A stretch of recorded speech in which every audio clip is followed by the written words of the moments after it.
Welcome back to I Love You 3000 Minutes. My name is Brian. I'm Richard. And this is the podcast that took the Eye of Agamotto right out of the Ancient One's hand, but she was dying. Good news for us, because then she couldn't stop us. And we traveled back in time to rewatch the Infinity Saga from Iron Man 1 to Spider-Man Far From Home. One stroking minute at a time. That sounded naughty. I tried to say that I had a stroke when I tried to say Infinity Saga. Then I just made it sound dirty.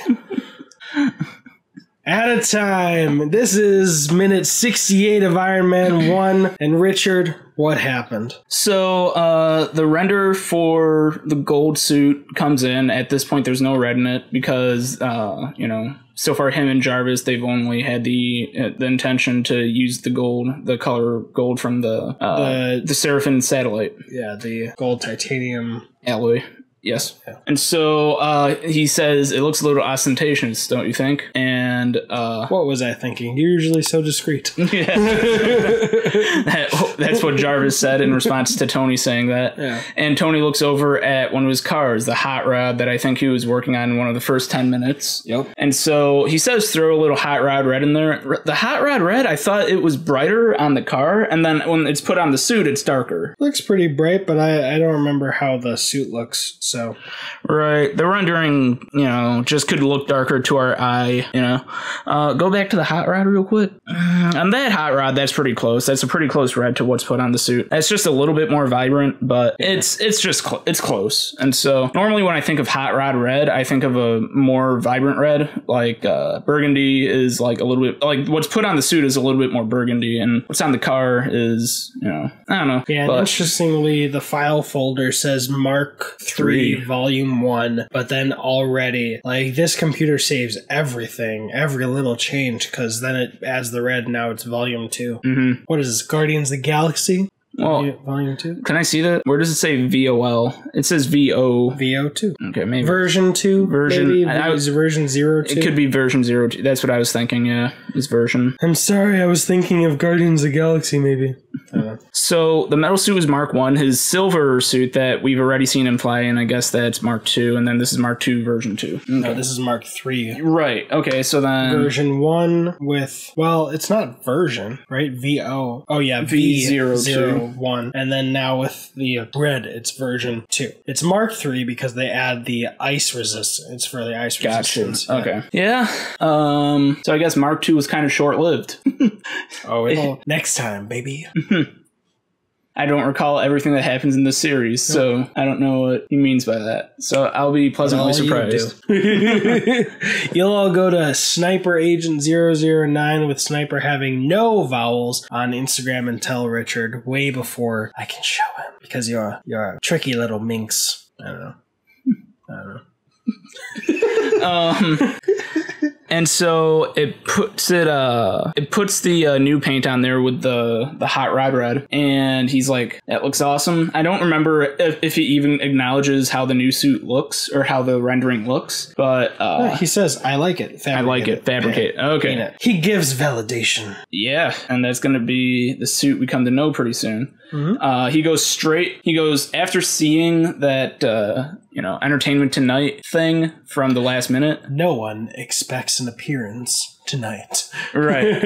That was the beginning of the minute. It was that last part. Mm-hmm. He gives his only indication that he's going to go. He just says, don't wait up for me, honey. And then he just walks off, and it shows that Audi R8 with the mid-engine, which means it's in the back. That's what we see in the it looks like it would be the trunk on a normal car, but under the clear glass, we see the vanity cover for the engine. It looks really awesome. And it's flying, and he pops out of a passenger seat. Nope. He's not driving it. Yeah. No. Yeah. No. Let's look. Front door. Driver's side.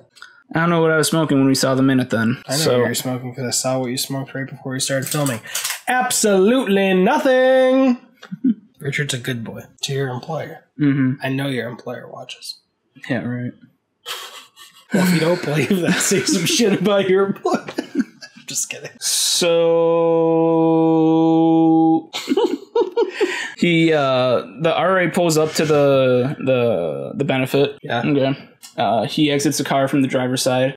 He gives the keys to the valet and starts to walk in, and you see Obadiah Stane trying to talk to a reporter or someone asking some prodding questions, and him answering. Reporter, yeah. Yeah, he just answers back, well, weapons manufacturing is only a part of what we do. Yeah. We also do stuff for the military, blah, blah, and it gets cut off. Yeah. And that's the end of the minute. All right, so there's a few things. I wasn't even thinking about the vanity cover. Good catch. Let's see. A few things to add. He pretty much sees his car because he reaches for more of his smoothie. And the Stark 4 is already over by the driveway. Stark 4? The Stark 4, the car that he's driving later. Sure, okay. Like, all of them were uplined there. Maybe he crushed one of his cars. So maybe he had to move it out of the way. Although it's still kind of that doesn't make any sense. I was going to say he'd move it out of the way so the crushed car could get towed, but it's still blocking the ramp into the parking lot. Yeah. His parking garage. His cars get moved a lot. It's like every 10 minutes he wants to move them around.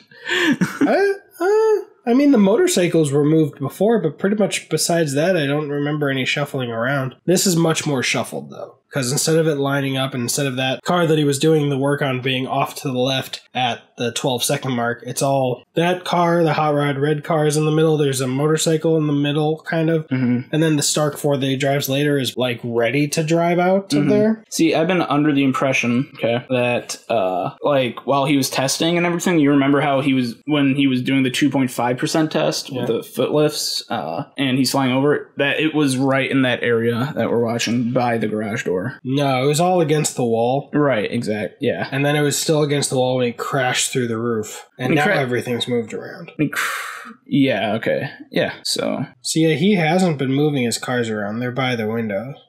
Like, they've always been parked that way. But for some reason, even though a tow truck could have gotten out without moving Stark 4, he moved Stark 4 to block the entrance exit. And also moved that car he had been working on with the hot rod red. So I have no idea why he would. Probably just for framing. Maybe for this is the next day after the crash, and during the day, he was like, I'm gonna drive some cars around and rearrange them incidentally. Maybe. Yeah. And then also, we saw Jarvis at around 16 seconds going through a color wheel to find the color that matched the hot rod red from it. So not only was he asking to take that hot rod red from that car, but you actually see Jarvis scrolling through different cars that he owns with the red and then landing on that one with that hot rod red and using a color wheel in the middle of the computer screen to match it and start painting it. And then what do you think these dots are at the 21-second mark, the honeycombs with the green and red on the left-hand side of that screen? Just a way to paint it? It's kind of all mixed up. It's not so separate. So I think it's hard to see with their camera, but I think these are different shades of golden red that might have been considered for the armor. Well, no, they kind of appear as the paint's being applied to that rendering, right? Yeah. So he's also deconstructing the actual suit to imagine which parts need to be painted separately before it all gets put together. So maybe those little hexagons are all representative of different parts that make up the suit and the color that they're getting sprayed with. Okay. It's a theory. Yeah, even at the top it says Mark III color modification. Alright. Estimated completion time is 5 hours just to take it apart, paint it, put it back together, and have that alloy added. So it must be in his house, that material somewhere. Right. And he has a watch. Product placement. What? A good old American hero wouldn't wear a Swiss watch? Just fucking around about that.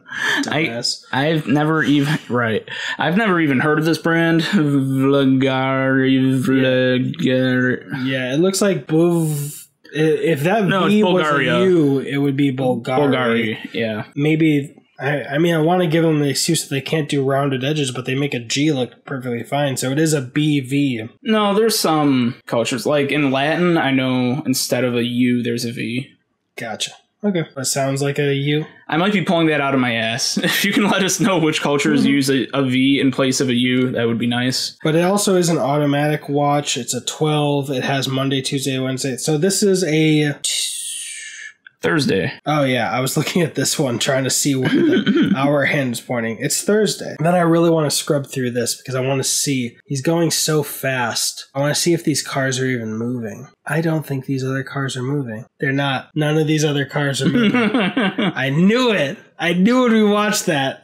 Because look, there's a puddle. And it's not going over it at all.